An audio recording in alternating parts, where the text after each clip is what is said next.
All right, so in the continuation of our series in which we were discussing the the orthopedic instruments, this in this video we'll discuss the hip implant, and this is going to be our 8th video. And hip implants में ना यार वैसे तो देखो there are some things जो कि दी हुई हैं बुक में, but for UG purpose I don't think all of those things are important. अगर आप देखोगे फर्स्ट फिगर में ना, तो मैंने आपको एक ऑस्टिन मूरे पिन के ऊपर में हाईलाइट किया हुआ है ना. Why, what is the purpose? Because जब आप ऑस्टिन मूरे प्रोस्थेसिस उठाओगे आर्थ्रोप्लास्टी वाले इम्प्लांट्स के इसमें इंस्ट्रूमेंट्स में, तो then examiner is going to definitely ask you कि यार ऑस्टिन मूरे का और क्या कंट्रीब्यूशन है, तो पिन भी है उसके नाम पे, ठीक है. तो वो याद रखना बस. और फिर वो पूछेगा अच्छा वो किस लिए यूज़ करते हैं, तो that is used in the pediatric fracture neck of femur. Okay, so pediatric fracture neck of femur में ऑस्टिन मूरेस पिन यूज़ करते हो. चलो जी, अब आ जाओ CC hip screw, cannulated cancellous hip screw. ठीक है, cannulated cancellous hip screw. Now please remember the cannulated cancellous hip screw जो होता है दैट इज़ पार्शली थ्रेडेड. ठीक है, it is cannulated, it is cancellous.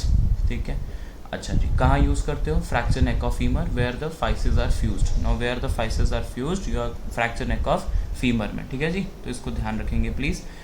तो cannulated cancellous hip screw is something जो कि पार्शली थ्रेडेड रहता है, number 1. And then where you are going to use it, you are going to use it in the fracture neck of femur where physes are fused. Okay, now what is the screw का configuration is not very important. I have put an L. L means you are simply suppose to learn it. ठीक है, इससे ज़्यादा कुछ करने की ज़रूरत नहीं है. तो देखो यहाँ पर पिक्चर भी दे रखी है कैन्युलेटेड कैंसलस हिप स्क्रू की. ठीक है, तो वो उसको एक याद कर लो. ठीक है, और ये रिंग जो होती है इसको वॉशर बोलते हैं. नहीं भी याद किया तो बहुत अच्छी बात है. Next, dynamic hip screw, DHS plate, the most important topic in the hip implants. ठीक है, तो इसमें देखो जो डायनामिक हिप स्क्रू है ना, उसके नीचे फोटो बना रखी है, इसको देख लो ध्यान से. इसको डायनामिक हिप स्क्रू बोलते हैं पूरे को.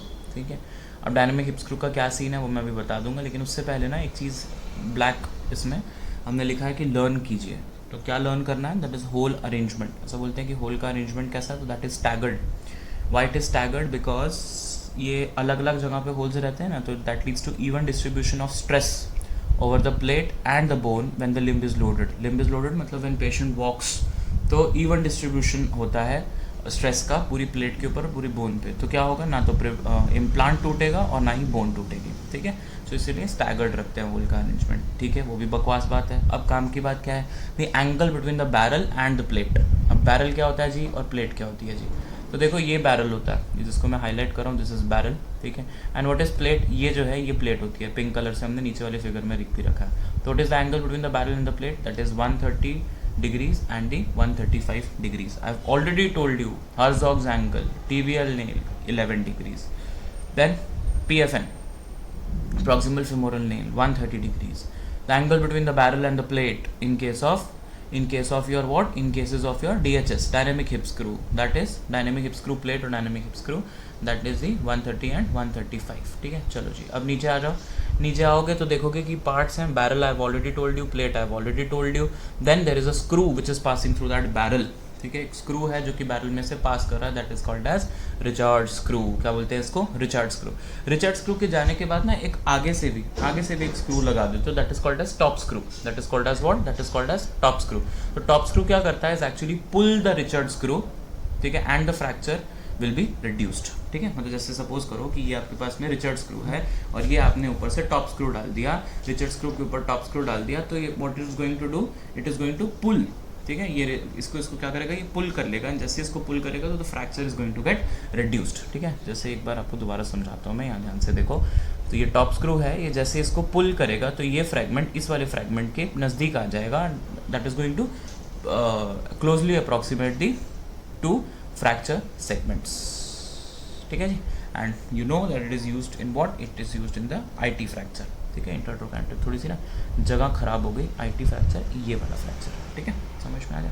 ओके, अच्छा जी, अब अपने पास आता है distance between the barrel and the thread. ये वाला जो पोर्शन है ये थ्रेड है, ये जो पोर्शन है बैरल है. इनके बीच में जो डिस्टेंस होता है ना उसको अपन बोलते हैं दी स्लाइडिंग डिस्टेंस. अब देखो स्लाइडिंग डिस्टेंस ना स्टैंडर्ड 25 होना चाहिए. अगर ये 25 से ज़्यादा है तो there is something called as no collapse effect. No collapse effect मतलब जो फ्रैगमेंट्स हैं वो दोनों पास में आएंगे ही नहीं, और फ्रैगमेंट्स अगर दोनों पास में आएंगे ही नहीं, that leads to implant failure. ठीक है, बट अगर वो 25 से कम है तो that leads to jamming effect. Jamming मतलब जाम लग गया, ठीक है, जाम लग गया मतलब देयर इज इनएडिक्वेट कोलैप्स, ठीक है, the collapse is not adequate, it is inadequate collapse and that also leads to what, that also leads to non union. ठीक है जी, चलिए अब डायनेमिक हिप स्क्रू प्लेट के अंदर में और चीज़ देखते हैं। जो स्क्रू, अच्छा पहले तो स्क्रू की हम लोग बात करते हैं कि भैया जो स्क्रू है वो दो स्क्रूज हैं, स्लाइडिंग स्क्रू है और रिचर्ड स्क्रू है। रट लो अभी के अभी, सोचने समझने के अंदर टाइम बर्बाद करने की ज़रूरत नहीं है। स्लाइडिंग स्क्रू रहता है, रिचर्ड स्क्रू रहता है। रिचर्ड स्क्रू बहुत पुराना स्क्रू था, प्रॉब्लम क्या थी, उसमें रोटेशन होता था।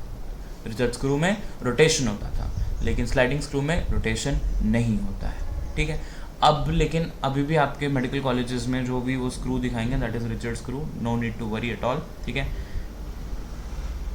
One more thing before I come on to the next thing, ये इम्प्लांट्स दिखते कैसे हैं उसका एक डिफरेंट पीडीएफ हम लोग हमारे व्हाट्सएप के चैनल पे अपलोड करेंगे, एंड इनफैक्ट इसकी भी सारी जो पीडीएफ हम लोग व्हाट्सएप चैनल पे अपलोड करेंगे।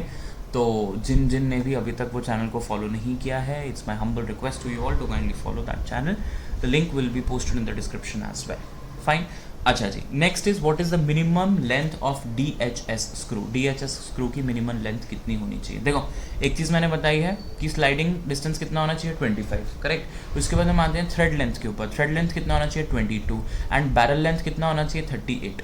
भाई ये बैरल है तो कुछ पार्ट तो स्क्रू का बैरल में भी रहेगा, कुछ स्लाइडिंग डिस्टेंस होगा और कुछ थ्रेड डिस्टेंस होगा, तो मिला जुला करके सब कितना होना चाहिए, 85 mm, that is the minimum length of the DHS screw. Now what are the uses? Already told you, intertrochanteric fracture and basal neck of femur fracture. Next is modification is called as Madoff plate. एक भी याद किया Madoff plate तो भी चलेगा। ठीक है जी, so this was all about the hip implant and thank you so much for watching this. Now I'll try and cover the next topic, that is the arthroplasty implant in this video only. ठीक है, थोड़ा सा video 1-2 minute का बड़ा हो जाएगा यार, तो थोड़ा इसको अच्छे से बेयर कर लो। ठीक है, चल तो let us understand the arthroplasty implant. This is again very very important. कुछ नहीं आया तो ये और इलिज़ारो तो जान बचा ही लेंगे। ठीक है, तो Austin Moore prosthesis and Thomson prosthesis, these are the two prosthesis. एक चीज़ ब्लंडर हमेशा ज़िंदगी में, ये सपोज कीजिए प्रोस्थेसिस है, एग्जामिनर ने स्टूडेंट को दिया बेटा ये क्या है, बोलते हैं जी ये ऑस्टिन मूरे है। No, this is Austin Moore prosthesis, mind you.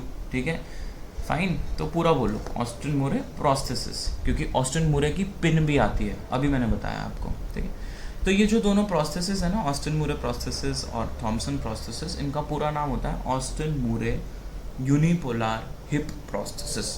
Austin Moore यूनिपोलार hip prosthesis.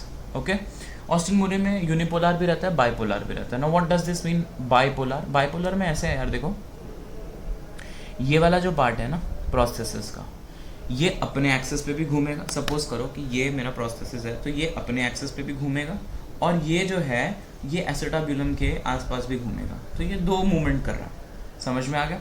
लेकिन यूनिपोलर वाला सिर्फ ये मूवमेंट करता है, ये ऐसे ऐसे नहीं घूम सकता।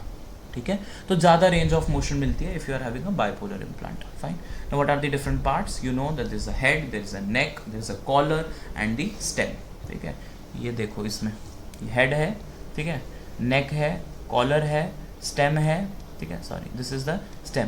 एंड वन मोर थिंग जो मैं आपको बता रहा हूँ, ये देखो ये 4th नंबर पे ये दिखा रखा, this is the hook, this is the hook. अभी हुक का क्या सीन है? ठीक है, sorry not hook, this is the hole, collar hole बोलते हैं उसको ना। कॉलर होल का क्या सिस्टम होता है? देखो कॉलर होल का क्या सीन है, ध्यान से समझना है इस बात को। ये हुक मतलब जैसे सपोज करो कि ये आपने प्रोसेसेस लगा दिया है, ठीक है, तो उसके बाद आपको उसको मैनिपुलेट करना है ना, तो वो हुक के अंदर ही हम डाल करके उसको मैनिपुलेट करते हैं। ठीक है, नंबर 1 मैनिपुलेट करके उसको एंटी वर्जन में करोगे, मतलब आपकी जो फीमर रहती है ना वो ऐसे नहीं रहती, वो थोड़ी आगे की तरफ रहती है, तो एंटी वर्जन में हेल्प करते हैं। Number 1 hook. दूसरी बात में देयर आर 2 स्टेम होल्स। ठीक है, वो स्टेम होल्स क्यों होते हैं? स्टेम होल्स होते हैं for the bone in growth. ठीक है, और तीनों मिलकर के क्या काम करेंगे? इम्प्लांट को लाइट करेंगे। मतलब एक तो कॉलर होल हो गया एंटी वर्जन के लिए, फिर स्टेम होल क्या करते हैं? बोन इन ग्रोथ के लिए। ठीक है, और दोनों मिलकर के क्या काम करते हैं? वो हल्का कर देते हैं। ये ऑस्टिन मूरे के अंदर में होते हैं। ठीक है, याद करने के लिए सिर्फ बता रहा हूँ, ऑस्टिन मूरे, मूरे हिंदी में मोरा, मोरा मीन्स वॉट? मोरा मीन्स गोल। फाइन, तो Austin Moore prosthesis, I with due respect to Austin Moore ji. ठीक ठीक है जी। चलो जी, उसके बाद हम लोग शोल्डर के, अच्छा ऐसे कोई भी होल थॉमसन प्रोसेसेस के अंदर नहीं होते हैं। एक लाइन बीच में मैंने मिस कर दी, ऑस्टिन मूरे कहाँ होता है, the collar of the Austin Moore is going to sit over the calcar. Now what is calcar, it is a part of the femur bone, तो उसमें फीमर बोन के अंदर आपको कैलकार मिलेगा। चलिए, now what about the shoulder, ठीक है। Shoulder में क्या है, देखो शोल्डर जो होता है ना वो ग्रेटर ट्रोकैंटर के ऊपर में जाएगा, ठीक है, and it prevents the rotation. Now shoulder is going to fit at the medial aspect of the greater trochanter, ठीक है, in the medullary cavity and prevents the rotation, fine. But Thomson's के अंदर में तो भाई के पास में कोई भी शोल्डर नहीं है, तो थॉमसन के पास शोल्डर नहीं है, थॉमसन के पास होल नहीं है, ठीक है, समझ में आ गया। अच्छा ओके, तो कितनी दुख भरी कहानी है थॉमसन की। देखो एक तो भगवान ने उसको होल नहीं दिए, तो बोन इन ग्रोथ नहीं हो सकती, ठीक है, एंटी वर्जन नहीं रह सकता, ऊपर से दुख तो इस बात का है कि कंधा भी नहीं है, तो किसके कंधे पे सिर रख के रोएगा। तो थॉमसन की हालत बहुत जो है ख़राब है। अब अगर किसी की हालत ख़राब होती है तो उसकी ज़िंदगी में आप क्या कर सकते हो, उसकी हालत को फिक्स कर सकते हो। तो fixation is required and done with cement in case of Thomson's prosthesis, ठीक है, ओके। लेकिन ऑस्टिन मूरे में आपको कोई भी फिक्सेशन की ज़रूरत नहीं है। Why? Because there is a bone in growth, ठीक है, तो fixation occurs due to the bone in growth, ठीक है जी, समझ में आ गया। अच्छा, अब कौन सा कब लगाना है ये तो बहुत ज़रूरी है। तो देखिए, जब calcar is deficient on less than 1 centimetre, समझ में आ गया, तो बहुत बुरी हालत हो गई तब थॉमसन यूज़ करोगे ना, कि कैलकार है ही नहीं या लेस देन 1 सेंटीमीटर है, तो ही इस बिना कंधे के और बिना मोरे वाले आदमी को उठाया जाएगा Thomson prosthesis when calcar is less than 1 centimeter. But if the calcar is left at least 1.5, then you can use the Austin Murray, because I have told you कि calcar is required for the shoulder rest and shoulder is there in Austin Murray only, and if calcar is there then you are going to use the prosthesis which has got the shoulder, and that is none other than the Austin Murray. Now what is the use?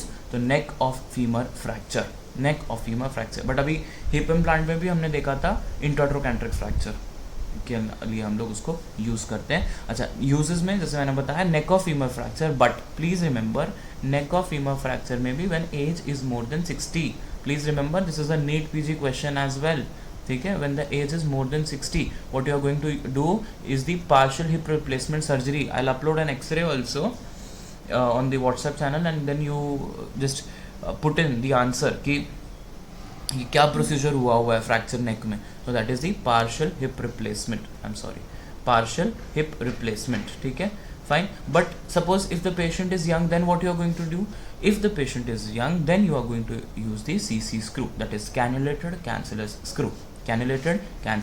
Screw, ठीक है जी। अच्छा, now I was asking and I rather not asking, was telling कि what is calcar. So posteromedial part of the upper end of femur, ठीक है, because it is the most strongest part and if it is comminuted that is the most unstable fracture, ठीक है, समझ में आ गया।